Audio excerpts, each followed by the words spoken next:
Loudspeaker disclaimer. This story is a work of fiction created purely for entertainment purposes. All characters, events, dialogues, and situations are entirely imaginary and do not depict any real person, living or dead. Any resemblance to actual events or individuals is purely coincidental. The story may contain emotional or suspenseful themes intended to engage the audience and should not be interpreted as factual or advisory in any way. The clock struck midnight. Outside, the wind howled like a warning, brushing cold fingers against my apartment windows. I had just settled under the covers when it happened, a knock. 3 short, urgent knocks. I froze. It wasn't the kind of knock you'd expect from a neighbor borrowing sugar or a drunk friend showing up unannounced. No, this one carried weight desperation. I sat up in bed, heart pounding against my ribs like a drum of dread. Who knocks at this hour? Slowly, I crept toward the door. I didn't turn on the lights. I peered through the peephole. And my breath caught in my throat. It was him. Alex. My younger brother. 6 years had passed since I last saw him. 6 years since he vanished after spiraling into addiction and chaos, leaving behind a trail of lies, stolen money, and broken promises. The last time we spoke, I told him never to come back. And yet, here he was. I hesitated. My hand hovered over the lock. Everything inside me screamed, "Don't open it." But his eyes, even through the peephole, they looked different, haunted. He kept glancing over his shoulder like he was being followed. His lips trembled, and I could see his breath fogging in the cold. I unlocked the door. Slowly, cautiously. The moment it opened, he stepped inside without a word, his shoulders slumping in exhaustion. He was thinner than I remembered. Unshaven. Pale. But it wasn't his appearance that startled me. It was what he said. I didn't know where else to go, he whispered, barely holding back tears. "They're after me." My stomach sank. I shut the door and locked it again. "Who's after you?" I asked, trying to stay calm. He looked at me with wild eyes. "I can't explain right now. I just needed to get off the street. Please, just let me stay tonight." Despite everything he'd done, despite the anger I'd buried for years, something in his voice cracked my defenses. He was terrified. And deep down, I still saw the little boy who used to follow me around with scraped knees and a crooked smile. Without another word, I nodded. He collapsed onto the couch, burying his face in his hands. Silence filled the room, thick and heavy. I watched him, my mind racing with questions. What happened to him? What danger had followed him here? And, more importantly, what had he gotten himself into this time? I didn't know it then, but that knock on my door would unravel everything I thought I knew. My past, my peace, and my safety were about to be shattered. And what he'd say next would leave me frozen. The living room was dim, lit only by the soft glow of a street lamp sneaking through the blinds. I sat across from Alex, watching as he fidgeted with the hem of his sleeve, his leg bouncing uncontrollably. The silence between us was loud, filled with questions neither of us wanted to ask. He looked older. Not just in years, but in wear. His skin was drawn, his eyes sunken, like he hadn't slept in days, maybe weeks. So, I finally spoke, my voice low, cautious. "Are you going to tell me what you're running from?" He hesitated, eyes fixed on the floor. "Let's just say, I saw something I wasn't supposed to see," he muttered. "And now some very bad people want to make sure I never talk." I stared at him, unsure whether to believe him.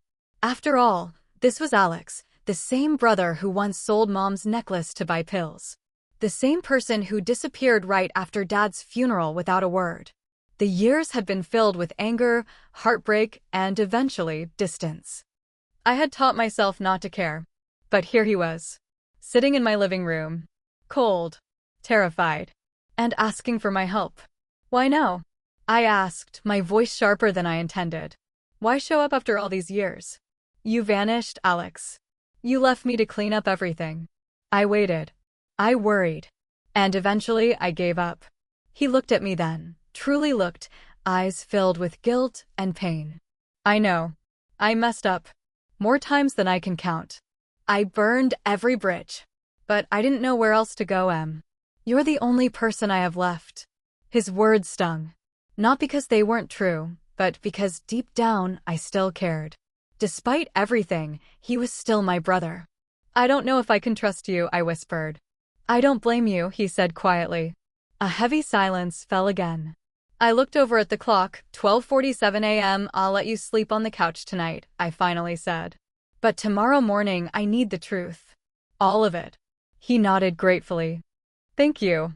I handed him a blanket and pillow, still unsure whether I was doing the right thing. As I walked back to my room, I paused at the hallway's edge and glanced back at him. He was curled up, shivering, eyes wide open, like he was expecting someone to burst through the door at any moment. That image haunted me, because I knew Alex wasn't just scared. He was being hunted. And somehow, by opening that door, I might have invited his danger into my home. I barely slept. Every creak in the floorboards, every passing car, every gust of wind outside made me sit upright in bed, my heart racing. The weight of Alex's words echoed in my mind. "They're after me." By morning, the air felt heavier, as if the house itself knew something was wrong.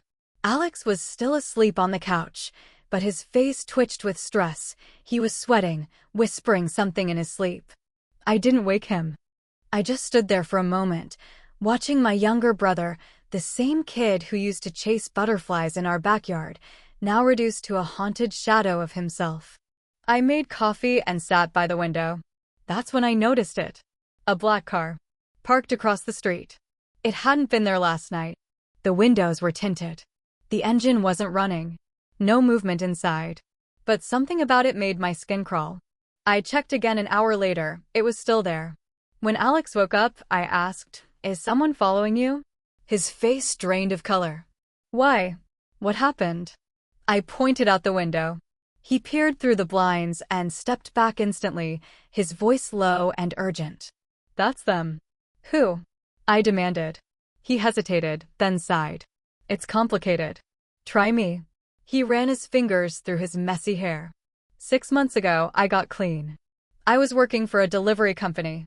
One night, I had to drop something off at an abandoned warehouse. When I got there, I saw 2 men arguing. One of them shot the other. I hid and recorded part of it on my phone. I froze. "You witnessed a murder?" He nodded slowly. And it wasn't just anyone. The shooter was a cop. A detective. Someone high up. My stomach twisted.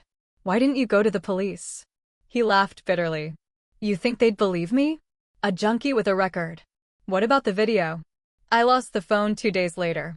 Or maybe it was taken. Ever since then, I've been running. I stared at him, searching for lies. His voice was shaking, but his eyes were steady. For the first time in years, I believed him. Still, something didn't sit right. I waited until he went to shower, then walked over to his backpack sitting beside the couch. My hands trembled as I opened it. Beneath some clothes and a pack of cigarettes, I found something that made my blood run cold, a leather wallet. Bloodstained. Inside was an ID card. Detective Harold Brenner. I swallowed hard. The name was vaguely familiar. He'd been in the news months ago, reported missing. Now, his badge and ID were in my house. I zipped the bag shut and backed away. My mind was spinning. Was Alex telling the truth? Or was he more involved than he admitted? One thing was certain now. This wasn't just about running from a mistake. It was about surviving something far darker. The wallet burned in my hands like a warning. I couldn't stop staring at the name, Detective Harold Brenner, the missing cop, all over the news last fall. People had speculated everything from foul play to a staged disappearance. But no one had answers. Now his blood-stained ID was in my living room. I put the wallet back exactly where I found it, hands trembling. When Alex returned from the shower, I tried to act normal, but my voice cracked when I spoke. "I found something in your bag." His body stiffened. "Emily, you need to tell me the truth. All of it. Now." He sat down slowly, towel draped over his shoulders. He looked exhausted, but his eyes, those tired, guilty eyes, told me he knew this moment was coming. "I didn't lie to you," he said. "Not completely. But I didn't tell you everything either." I crossed my arms cold. "Start talking." "I wasn't just a witness," he admitted. "I was the driver. I didn't know what was going down that night. I thought I was dropping off some equipment for my boss. But when I heard gunshots and saw Brenner fall, I panicked. I ran. They came after me that same night. I stepped back, my voice barely a whisper. So, you're part of it? I didn't pull the trigger, he said quickly. But I was there. And they know I can ruin everything if I talk. I stole the wallet in a panic when I went back to the scene. I thought it could be proof. Or leverage. You're telling me, I said slowly, that corrupt cops killed one of their own, and now you're a loose end? He nodded. And I'm not the only one. There are others. Low-level guys like me who got roped into something bigger. Most of them have disappeared. My legs gave out, and I sat on the edge of the couch. This was too much. It felt like I was trapped in a crime thriller, only it was real, and the danger was now inside my home. What do you want from me? I asked. He leaned forward, his voice shaking. Help me get this to someone who'll expose them. The press, maybe. Someone outside the system.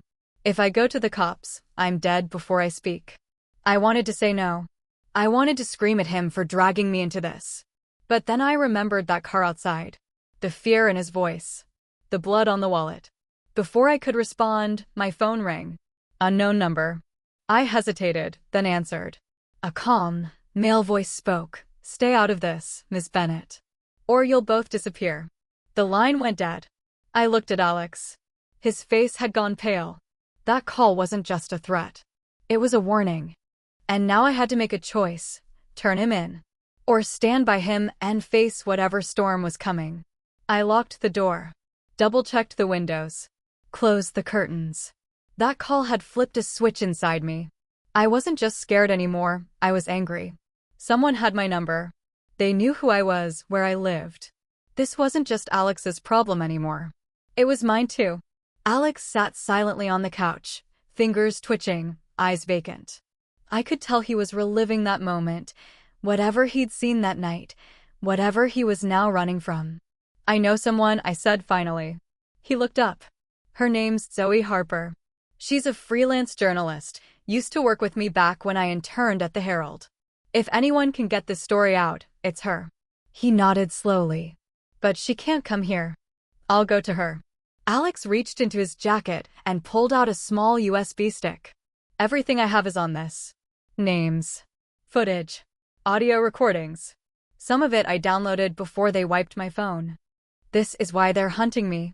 I stared at the tiny device in my hand. It felt heavier than it looked, like holding truth and danger. I'll go now, I said. Stay here. Don't answer the door. Don't even look out the window.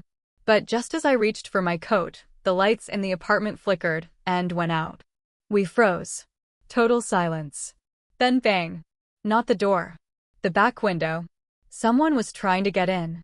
Alex lunged to lock it, just as the glass cracked. A figure in a dark hoodie stood outside, trying to pry it open with something metallic. My heart thundered in my chest. We have to hide, I whispered. He grabbed the USB and followed me to the basement. I'd barely used it in years, just a dusty storage space and a locked cabinet full of boxes, but it was hidden from street view. We huddled behind a stack of crates. Upstairs, I could hear footsteps. The floor creaked under someone's weight. They were inside. Alex held his breath. My phone vibrated silently in my pocket. Zoe had replied.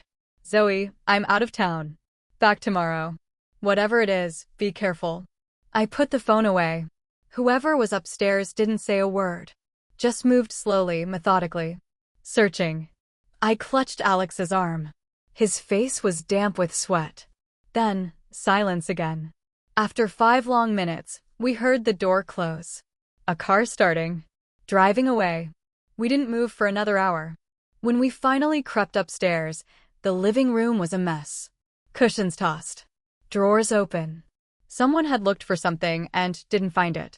I knew then that this wasn't just intimidation. They were escalating. Getting closer. And the deeper we got, the fewer people we could trust. I looked at the USB in my hand. We had one shot to expose them. Or we'd both vanish without a trace. The living room looked like it had been ransacked by wolves. Drawers thrown open, lamps knocked over, even the bookshelf had been searched. But strangely, nothing valuable was taken, just rummaged through like they were looking for something specific. Something they didn't find. Because it was still in my hand. The USB. Alex picked up a shattered picture frame, one of the few photos of us as kids, before everything fell apart. "I never wanted this to happen," he whispered. I didn't answer. I just stared at him, a storm building inside me. I had risked everything for him, opened my door, my life, to someone I had spent years trying to forget. And now people were breaking into my home, threatening me, hunting us. I needed to know everything. "All right," I said finally. "No more secrets. You tell me exactly what happened that night, start to finish. And don't leave anything out." Alex hesitated. Then, slowly, he sat down, shoulders sagging as if the truth itself was too heavy to carry. "It started out as a job," he said. "Just driving. No questions. I didn't know what they were doing or who they were meeting. I needed the money, and it paid well. And then, one night, I heard them arguing. Detective Brenner and two men I only knew by first names, Donnie and Rex. Brenner was threatening to go public about something. Money laundering, trafficking. I don't know. The next thing I saw, Rex pulled out a gun and shot him. I swallowed hard. So they killed him to keep him quiet." Alex nodded. "But what about you?" I asked, narrowing my eyes. "You weren't just a driver, were you?" He paused. And that pause said everything. "I helped set up the meeting," he admitted, not meeting my eyes. "I didn't know they were going to kill him, I swear. I thought it was a payoff. I was supposed to get a cut. But when I saw the murder, I panicked. Took the wallet and ran." The room felt colder. I took a slow step back. "So you were involved. You were part of it." "Not the killing," he said quickly. "But yes, I was part of something. And I tried to walk away. That's why they want me dead." My heart pounded. The journalist, Zoe, had stopped replying. The cops were out of the question. And now the only person I had left was someone who might have helped lure a man to his death. "You need to leave," I said flatly. His eyes widened. "What?" "I can't trust you, Alex. You said you were a witness, but you were a participant. Maybe not by choice, but enough." He looked like I had slapped him. "Please, Emily. If I leave, they'll find me. I'll die out there." "Then you should have thought about that before you dragged me into this." Tears filled his eyes. He reached into his pocket, pulled out the USB, and placed it in my hand. "Then finish what I started. Tell the world the truth." He walked to the door, opened it into the night, and disappeared. The apartment felt empty after Alex left. But not peaceful, never peaceful. I kept the USB close, checking it every hour like it might vanish. The files were encrypted, labeled with cryptic names, servefoot_23, names_roster, handover_audio.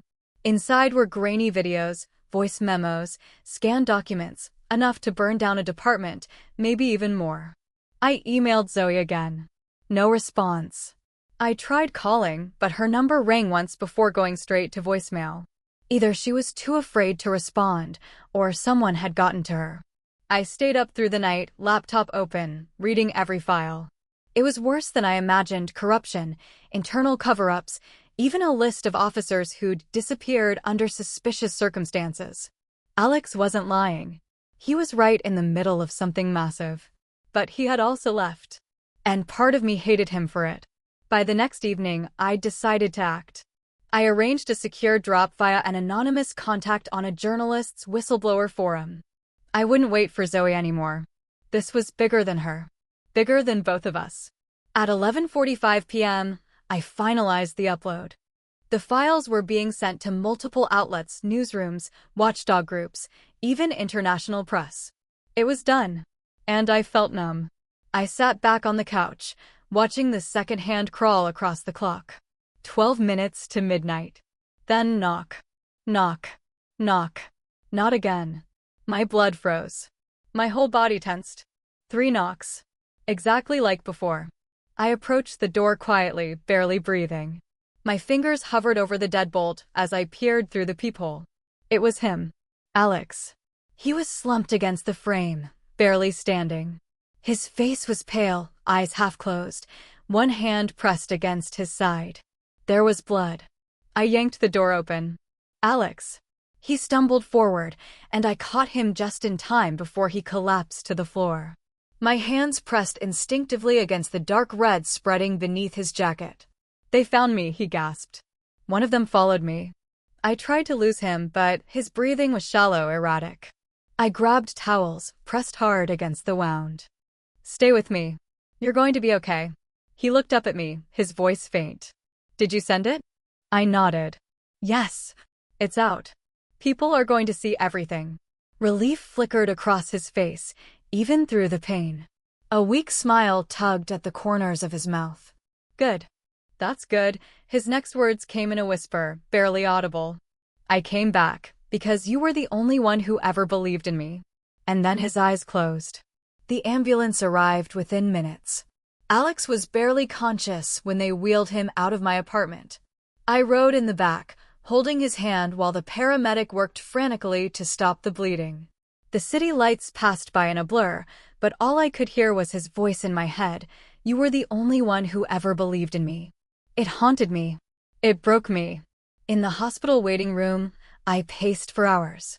Every time the doors opened, I jumped, hoping it was the doctor, terrified it wouldn't be. When they finally came, their words were cautious but hopeful. "He's stable. He'll survive." But it was close. I let out a breath I didn't realize I'd been holding. Tears welled up in my eyes. He was going to live. A few hours later, I was allowed to see him. He lay there, pale and bandaged, with tubes in his arms and machines humming beside him.